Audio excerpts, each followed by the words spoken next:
Di konflik intern sepeninggal Utsman radhiyallahu anhu, dalam pembahasan ini akan diketenahkan dua peristiwa amat penting yang terjadi di kalangan para sahabat sebagai hal yang paling mencolok terkait masalah fitnah, yaitu Perang Jamal dan Perang Siffin. Benih-benih peristiwa ini terjadi mengiringi pembunuhan terhadap Utsman radhiyallahu anhu. Dalam hadits Hudzaifah sebelumnya, telah disebutkan bahwa konflik ini juga merupakan pertanda hari kiamat. Satu konflik intern merupakan cobaan bagi umat Islam. Dari Tsauban radhiyallahu anhu, bersabda Rasulullah, "Sesungguhnya Allah Subhanahu wa Ta'ala telah membentangkan bumi ini, maka terlihatlah olehku mulai bumi ujung timur hingga ujung barat, dan umatkulah yang akan menguasai bumi ini. Kemudian aku diberi dua harta karun yang berwarna merah emas dan berwarna putih perak. Lalu aku memohon kepada Robku agar umatku tidak binasa oleh bencana kelaparan dan tidak dikuasai oleh musuh luar yang menjajah, melainkan dari kalangan mereka sendiri, sehingga terpecah belahlah persatuan dan kekuatan umatku ini karena ulah mereka. Namun, Robku berkalam, ketahuilah, hai Muhammad, sesungguhnya jikalau aku telah menetapkan suatu takdir, maka tidak dapat ditarik kembali. Aku mengabulkan untuk umatmu, agar kebinasaan mereka bukanlah karena wabah kelaparan. Dan aku juga mengabulkan untuk umatmu, bahwa musuh luar tidak akan bisa menghancurkan keutuhan umat Islam, melainkan dari dalam tubuh umat Islam sendiri, meskipun semua orang di negeri-negeri, atau semua orang yang berada di antara negeri-negeri itu bersatu. Namun kehancuran umatmu akan datang saat umat Islam saling baku hantam di antara mereka dan saling menawan sesama mereka."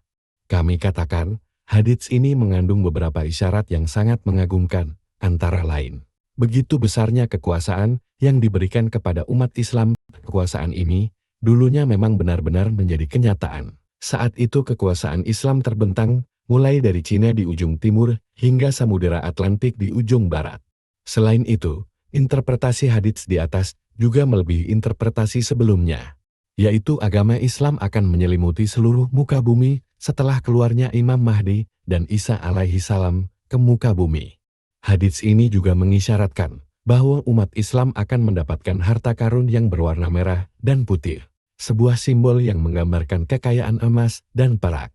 Orang yang memperhatikan berbagai sumber kekayaan alam di negeri-negeri Islam, niscaya dia akan mendapati bahwa itulah sebagian besar kekayaan dunia. Di samping itu, hadits tersebut juga mengisyaratkan adanya garansi dari Allah Subhanahu wa Ta'ala bahwa kehancuran umat Islam tidak akan bisa terwujud dengan adanya musuh dari luar yang menyerang.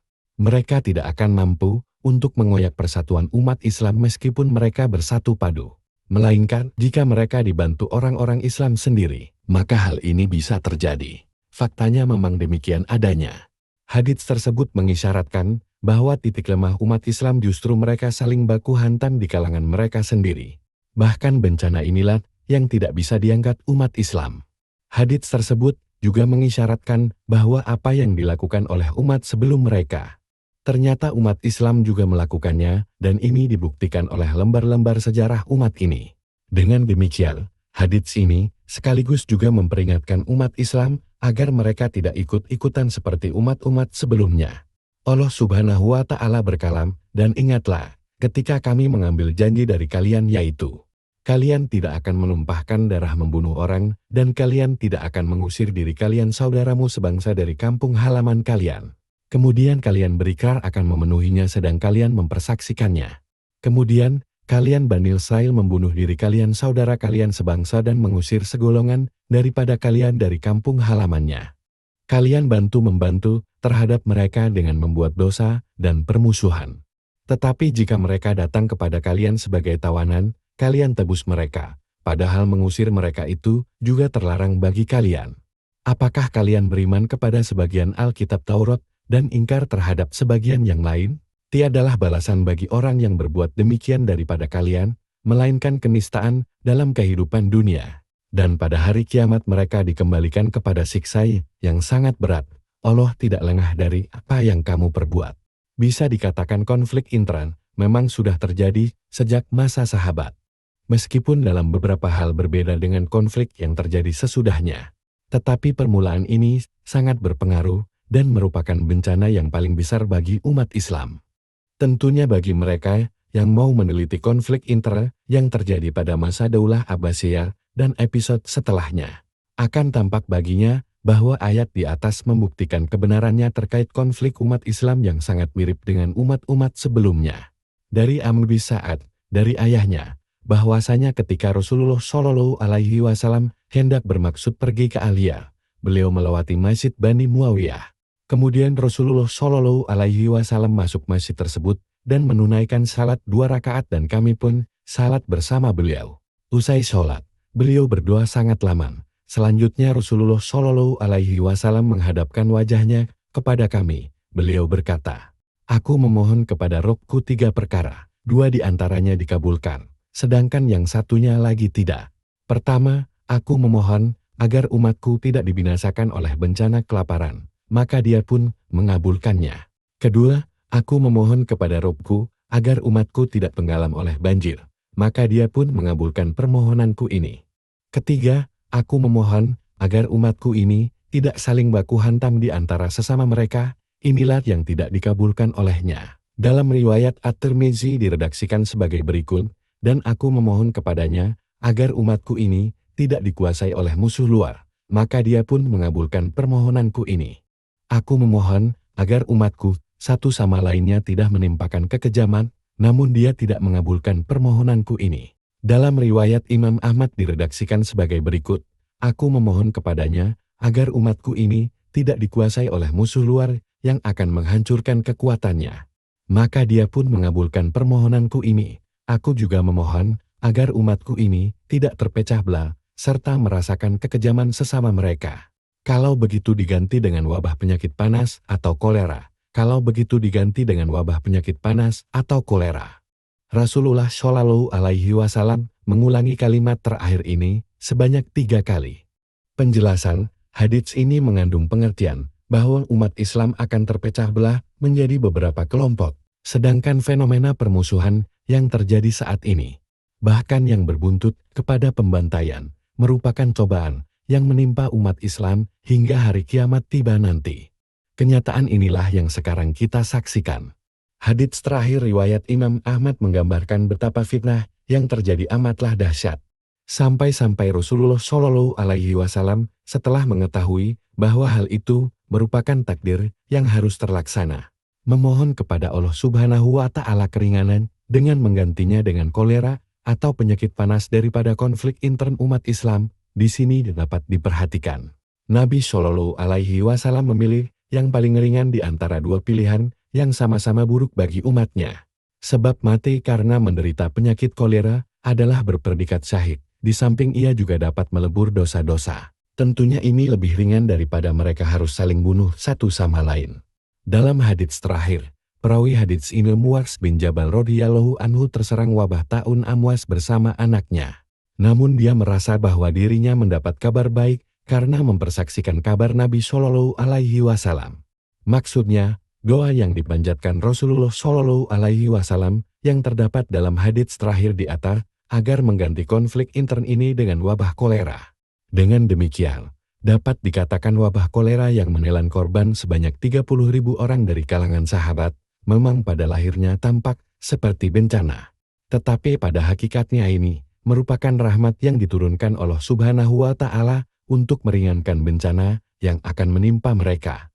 Allah Subhanahu wa Ta'ala berfirman, "Dan tidaklah kamu diberi pengetahuan, melainkan sedikit.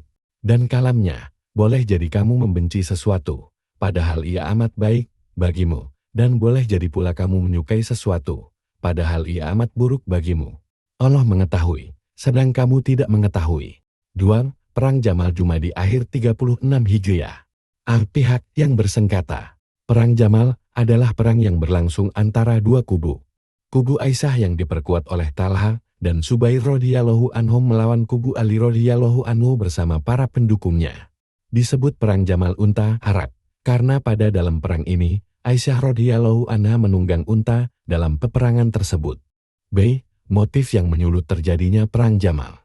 Singkatnya, setelah terbunuhnya Utsman bin Affan radhiyallahu anhu, yang sedang berada di rumahnya didatangi orang-orang dan langsung membayatnya. Hampir semua orang membayat beliau, kecuali penduduk Syam. Setelah pembayatan tersebut, Aisyah Talha dan Zubair radhiyallahu anhu mempunyai pandangan yang berseberangan dengan Khalifah Ali bin Abi Thalib radhiyallahu anhu. Mentinya kudu Aisyah menuntut agar Khalifah Ali segera melakukan hukuman setimpal terhadap para penyergap yang berakibat pada syahidnya Khalifah Utsman radhiyallahu anhu. Mereka sadar bahwa selama Khalifah Utsman masih hidup, mereka tidak mendukung kebijakan Khalifah Utsman dan sebagai bentuk penyesalan yang mendalam mereka tidak akan bersikap menjadi pecundang setelah kematian beliau. Di samping itu, hukuman setimpal merupakan hak syariat yang harus ditegakkan kepada semua rakyat. Apa jadinya jikalau yang terbunuh itu adalah sang khalifah? Di sisi lain Khalifah Ali radhiyallahu anhu masih menunggu pengaduan dari pihak keluarga Utsman radhiyallahu anhu untuk selanjutnya diproses melalui jalur syariat. Apalagi bukti yang menunjukkan terhadap pelaku pengepungan yang berakhir dengan pembunuhan tersebut belum begitu jelas. Dengan kata lain, siapa dalang dan pelaku yang sebenarnya dalam aksi pengepungan tersebut belum jelas. Chain berita Nabi Shallallahu Alaihi Wasallam. Berikut ini adalah atsar-atsar yang menyinggung tentang perang Jamal. Qais bin Abi Hazm radhiyallahu anhu, sesungguhnya Aisyah radhiyallahu anha mengisahkan sebagai berikut. Ketika dia mendatangi daerah Al-Hawab, beliau mendengar lolongan anjing, maka beliau berkata, "Aku tak mempunyai pendapat selain aku harus kembali, sebab Rasulullah Shallallahu Alaihi Wasallam pernah berkata kepada kami para istri beliau, salah satu di antara kalian akan mendengar lolongan anjing daerah Al-Hawab."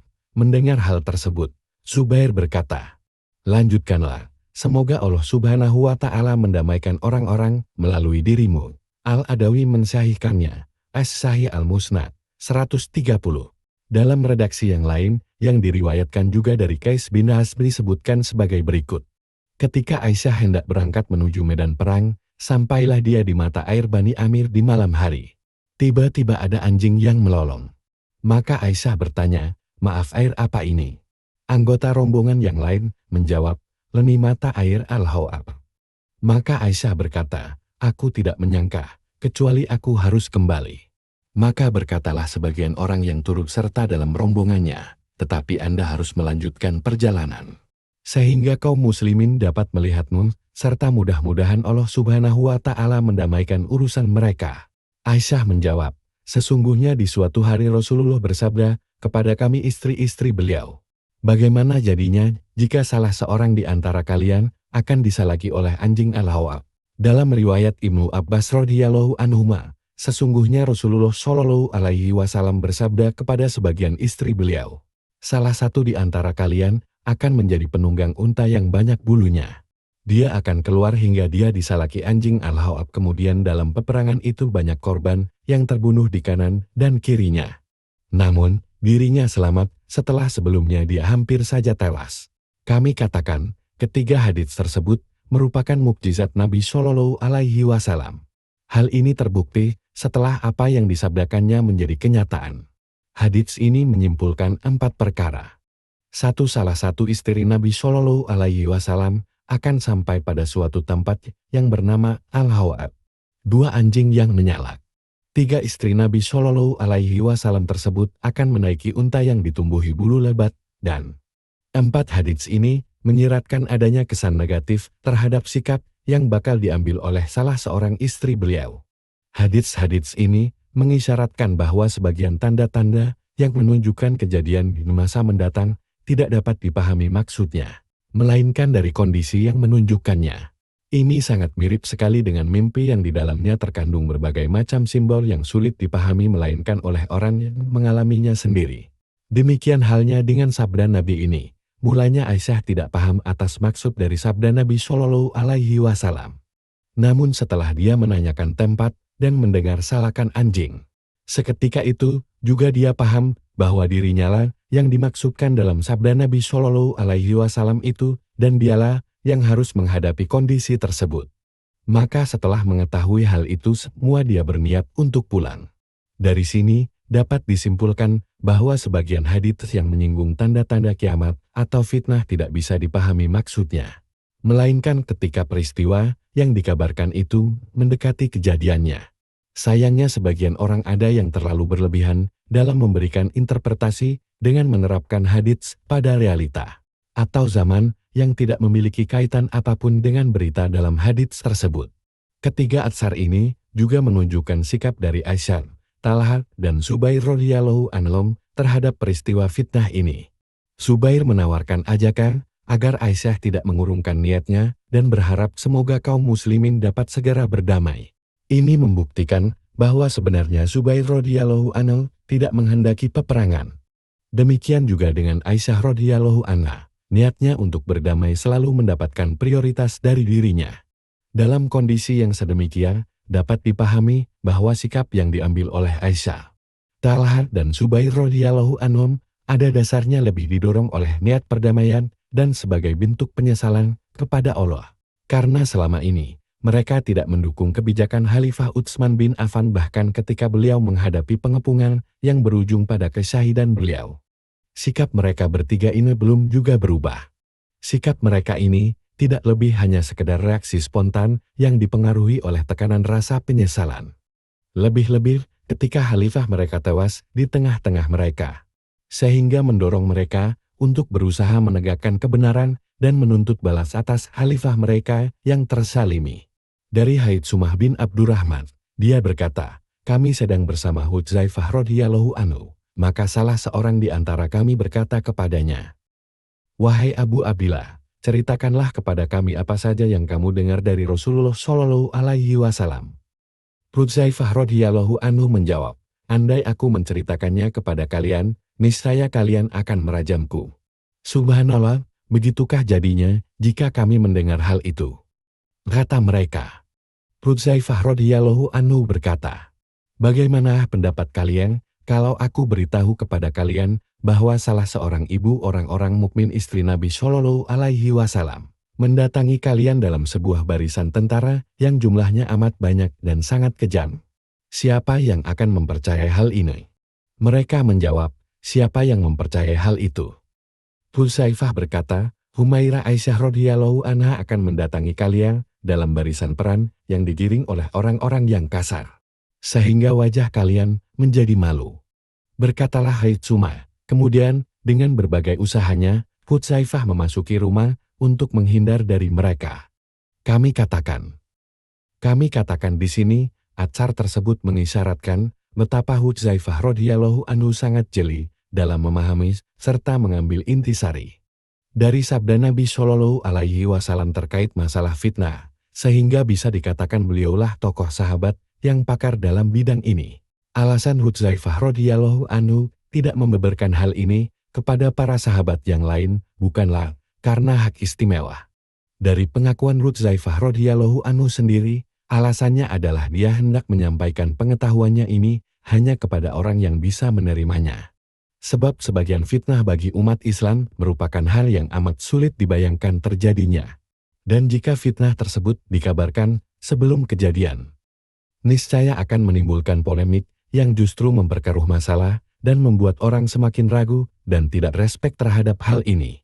Dengan demikian sikap yang diambil oleh Hudzaifah radhiyallahu anhu termasuk dalam hadits berikut ini. Berbicaralah kepada manusia dengan apa yang mereka pahami, atau engkau menghendaki Allah Subhanahu wa Ta'ala dan Rasul-Nya didustakan? Memperhatikan apa yang disampaikan oleh Hudzaifah bahwa istri Nabi yang akan turut serta dalam perang Jamal adalah yang mempunyai nama julukan Humairah kemerah-merahan. Julukan ini sangat sesuai dengan apa yang selama ini diberikan kepada Aisyah radhiyallahu anha. Secara tidak langsung ini menunjukkan bahwa di kalangan para sahabat senior, berita akan terjadinya perang Jamal sudah dikenal di kalangan mereka. Sedangkan gelombang fitnah yang akan menerpa mereka laksana gelombang samudera yang amat besar, sebagaimana yang pernah dikabarkan Rasulullah Shallallahu Alaihi Wasallam. Sebagaimana yang sudah diketahui, Hudzaifah meninggal pada tahun 36 Hijriah, yaitu sebelum terjadinya perang Jamal yang terjadi pada bulan Jumadil Akhir pada tahun yang sama. Dari redaksi Atsar, dapat dipahami bahwa waktu beliau menceritakan kejadian perang Jamal, jeda waktu dengan peristiwa tersebut boleh dibilang berjarak cukup lama. Buktinya orang-orang yang mendengar berita ini sangat terkaget-kaget. Menurut mereka, hal ini tidak terbayang sama sekali. Hal ini tampak jelas ketika dalam kondisi berita Hudzaifah radhiyallahu anhu tersebut dikatakan, mereka seolah-olah menyanggah bahwa peristiwa yang seperti ini tidak akan terjadi.